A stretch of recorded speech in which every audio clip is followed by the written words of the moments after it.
Hello friends, CKD stock market news channel में आप सभी का स्वागत करता हूं। चैनल पर पहली बार विजिट कर रहे हैं तो चैनल को सब्सक्राइब कीजिएगा। देखिए, अभी जब मार्च के महीने में, अप्रैल के महीने में भी मार्केट गिरा, मार्च में भी गिरा, उसके बाद मई के महीने में मार्केट ठीक होना स्टार्ट हो गया। जब मार्केट गिर रहा था तो लोग कह रहे थे कि भाई अभी कॉशियस रहो, अभी कॉशियस रहो, इन्वेस्टमेंट करने का सही वक्त नहीं है, थोड़ा और गिरने दो, थोड़ा और गिरने दो। जब मार्केट वापस से ट्रैक पर आ गया है तो अभी क्या कह रहे हैं कि भाई अभी इन्वेस्ट ना करो, इतनी जल्दी इन्वेस्ट ना करो, अभी मार्केट और गिर सकता है। देखिए, अगर आपका नज़रिया शॉर्ट टर्म का है तो इस तरीके की चीज़ें क्या हैं कि आप कभी मार्केट में एंट्री ले ही नहीं पाएंगे अगर आप एक सही वक्त का चुनाव कर रहे हैं। तो ऐसे समय पे एक जो इंटेलिजेंट इन्वेस्टर है उसे सिर्फ इतना काम करना चाहिए कि एक बार आप किसी भी लेवल पे एंट्री करो। अगर आपको शेयर मार्केट में कदम रखना है तो एंट्री करो किसी भी लेवल पे। उसके बाद आप क्या करो, पैसे को, जैसे शेयर मार्केट जब गिरता है, जब शेयर मार्केट में बिल्कुल एक वक्त आता है जब शेयर मार्केट में सब अपने हाथ खड़े कर लेते हैं कि भाई छोड़ दो, अब मार्केट हो चुका, इकोनॉमी ख़त्म है, सब खत्म है, ठीक। उस वक्त आप एसआईपी करो। डर जरूर लगेगा आपको कि भाई किस वक्त हम कर रहे हैं इन्वेस्टमेंट, चलो 10% और टूट जाने दो, क्योंकि कुछ ऐसे शेयर हैं, जैसे डाटा पैटर्न की बात करें, बीईएल की बात करें, ठीक, मझगांव डॉक शिप बिल्डर की बात करोगे आप, गार्डन रीच शिप बिल्डर की बात करोगे, भाई 50% इरकॉन इंटरनेशनल, रेलवे स्टॉक्स देख लो, 50% टूट गए। वहाँ से कुछ शेयर तो डबल हो गए हैं, कुछ किसी किसी शेयर ने 30 से 40% तक की जर्नी दे दी है। अब आपको सही मौका तो कभी मिलेगा ही नहीं। जब वो ऑल टाइम हाई पर थे तब भी आपको मौका नहीं मिला, जब वो ऑल टाइम लो पर चले गए तब भी आपको मौका नहीं मिला। पैसा कौन बना पाता है, मैं आपको एक चीज़ बताता हूँ आज, नोट कर लीजिएगा। किसी भी लेवल पे एंट्री करो और उसके बाद में जब शेयर मार्केट, अगर आपने कोई शेयर खरीदा है या आपने कोई म्यूचुअल फंड खरीदा है, अगर वो गिरना स्टार्ट हो जाता है तो उसमें पैसे को डिप्लॉय करो। कब तक डिप्लॉय करना है? जब तक वो शेयर वापस से ऊपर चलना स्टार्ट ना कर दे, और उसके बाद देखना क्या जर्नी शानदार रहती है आपकी। तो डरना नहीं है शेयर मार्केट से। आज मैं आपके सामने कुछ ऐसे ही म्यूचुअल फंड रखूंगा जिन्हें डर लगता है शेयर मार्केट से, लेकिन हाँ, वो म्यूचुअल फंड जब मार्केट पॉजिटिव होता है, जो कि भारत देश का मार्केट आपको पता होना चाहिए। अमेरिका वाले बनते तो बहुत बड़े अपने आप को हैं, लेकिन कुछ बोलेंगे नहीं उनके अगेंस्ट में, क्योंकि कहीं ना कहीं उनका जो डॉलर है पूरी दुनिया पर राज करता है। तो एक चीज़ सिर्फ बोलना चाहूँगा, पूरी दुनिया के स्टॉक मार्केट को भारतीय शेयर बाजार ने बीट किया है, ठीक है। नेस्डैक हो, उनका डाउ जोन्स हो, हमने लगातार, हमारे निफ्टी 50 ने उनको बीट किया है, और आने वाले समय में भी ऐसा ही रहेगा। क्यों? क्योंकि हम लोग एक तरीके से ट्रिपल लेयर पे काम करते हो। ट्रिपल लेयर का मतलब क्या है कि सबसे पहले हमारे रेगुलेटरी अथॉरिटीज़, जैसे जब एक कंपनी की बैलेंस शीट साइन होती है तो सीए उसकी बैलेंस शीट साइन करता है, इंटरनल ऑडिटर उसको प्रिपेयर करता है, इसके बाद में जब मैनेजमेंट भी उसको चेक करता है, फिर उसके बाद में कंपनी सेक्रेटरीज का भी वहाँ पर रोल आता है। अगर कोई मैन्युफैक्चरिंग एंटरप्राइज है तो कॉस्ट अकाउंटेंट का भी काम आता है। तो ये तो हो गए रेगुलेटरी एंटरप्रेन्योर, ठीक, ये चेक करते हैं। उसके बाद इनको सेबी भी चेक करता है। इसके बाद आपका नाफरा भी चेक करता है, नेशनल फाइनेंशियल रिपोर्टिंग अथॉरिटी, वो सीए के काम को भी चेक करता है।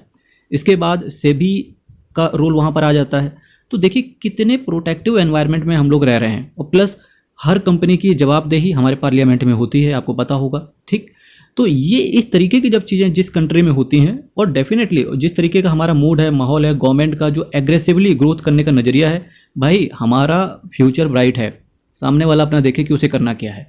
तो ये तरीका है। तो हम भी कुछ इसी सेगमेंट को लेकर के आपके सामने कुछ म्यूचुअल फंड की आज बात करेंगे। प्रायोरिटी आपको क्या देनी है कि डरना नहीं है मार्केट में, केवल एक फंडा है मार्केट का।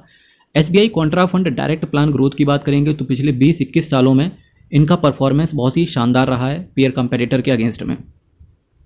44,068 करोड़ का इनका असेट साइज है, और एसबीआई से लोग ट्रस्ट है भाई। एसबीआई के अंदर स्टेट बैंक का नाम सुनते ही ट्रस्ट एक जागता है। हालांकि आपको पता होना चाहिए जो एसबीआई म्यूचुअल फंड है ये गवर्नमेंट से डील नहीं करता है। ये हालांकि रेगुलेटरी तो है, अथॉरिटी इनकी रेगुलेटरी तो है, लेकिन क्या ये गवर्नमेंट है? आप जैसे एसबीआई बैंक की बात करें तो वो गवर्नमेंट ऑथराइज्ड है, ये नहीं होते हैं, ठीक है। तो ये चीज़ें आप मिथ थोड़ा सा अलग करके चलना। 44,068 करोड़ का मार्केट कैप है, 0.63% का एक्सपेंस रेशियो है। तो आप कहेंगे गवर्नमेंट नहीं है तो क्या? भाई सेबी इनके लिए डंडा लेके खड़ा रहता है हर वक्त, ठीक है। जितने भी म्यूचुअल फंड कंपनीज होती हैं, AMFI, association of mutual funds, ये भी इनको ट्रैक करते हैं, इनकी पोजीशन को चेक करते हैं, फंड मैनेजर के जो क्रियाकलाप होते हैं उनको चेक करते हैं। बहुत ज़्यादा कंप्लाइंसेस होती हैं। इसीलिए बोलते हैं डायरेक्टली शेयर से अच्छा है कि अगर किसी को शेयर मार्केट में कुछ भी ABCD नहीं आता है तो म्यूचुअल फंड के माध्यम से वो पैसे डाले। अगर किसी को XYZ भी आता है ना, ABCD छोड़ दो, अगर किसी को XYZ भी आता है ना शेयर मार्केट का, तो वो भी कहीं ना कहीं यही बिलीव करता है कि म्यूचुअल फंड के माध्यम से ही शेयर मार्केट में एंट्री करो, ज़्यादा शेयर रहता है। यहाँ पर टेंशन नहीं है आपको रात दिन की। 3.29% का ये कैश होल्ड करके चलते हैं। BSE 500 को इन्होंने बेंचमार्क की तरह फॉलो किया हुआ है। कुछ शेयर की बात करेंगे तो जैसे रिजर्व बैंक ऑफ इंडिया के कुछ बॉन्ड्स वगैरह हैं इनके पास, HDFC bank, Kotak Mahindra bank, GAIL जैसी दिग्गज कंपनियां इनके पोर्टफोलियो का पार्ट हैं। वहीं अगर आप इसके नेट एसेट वैल्यू की बात करेंगे तो 410 का एनएवी चल रहा है। एक साल का रिटर्न देखिए आप केवल 7% का है, पर डरना नहीं, क्योंकि एक साल से तो भाई शेयर्स ने भी कुछ खास रिटर्न डिलीवर करके नहीं दिया है। अगर कोई साल 1.5 साल पहले अगर किसी ने शेयर खरीदे होंगे तो डेफिनेटली उसका पोर्टफोलियो नेगेटिव ही होना चाहिए, थोड़ा बहुत पॉजिटिव हो सकता है, पर यहाँ पर आपको टेंशन भी नहीं होती। 3 साल का 25% का CAGR और मैक्सिमम देखिए 16% के CAGR के हिसाब से डिलीवर करके दिया है, जो कि मैं मानता हूँ जो FD पर बिलीव करते हैं उनसे तो अच्छा ही है भाई।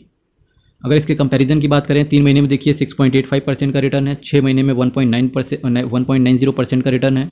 इसके अगर कुछ पीयर कंपेटिटर की बात करके चलेंगे तो JM फाइनेंशियल फंड आता है, HSBC का वैल्यू फंड आता है, एक्सिस का वैल्यू फंड आता है। ये चूँकि वैल्यू ओरिएंटेड फंड्स होते हैं तो और भी कुछ पीयर कंपेटिटर आप देख लीजिए। UTI value fund, ICICI prudential का value discovery direct growth, Invesco India का कॉन्ट्रा फंड डायरेक्ट ग्रोथ। जी हाँ, देखिए रेगुलर प्लान आप लेते हो तो कोई बड़ी बात नहीं है, लीजिए उसके साथ कंटिन्यू कीजिए, पर डायरेक्ट प्लान में क्या होता है कि आपका कमीशन बच जाता है, ठीक है, और डायरेक्ट प्लान में रिटर्न भी सही रहता है और एक्सपेंस रेशियो भी कहीं ना कहीं कंट्रोल में रहता है। वहीं रेगुलर प्लान में expense ratio as compared to direct plan ज़्यादा होता है, तो ये चीज़ें आपको पता होनी चाहिए। बाकी चैनल को सब्सक्राइब करना है मेरे मित्र, डरना नहीं है शेयर मार्केट से, लगे रहो मेरे दोस्त। कोई डाउट हो तो कमेंट बॉक्स में रखिएगा, यूट्यूब के अबाउट सेक्शन में मोबाइल नंबर मिल जाएगा, पर्सनल बात करना चाहते हैं तो कनेक्ट कीजिएगा। इनकम टैक्स के रिगार्डिंग कोई डाउट हो तो भी कमेंट कीजिएगा। हर हर महादेव, अयप्पा शरणम, हरि शरणम। बहुत बहुत धन्यवाद।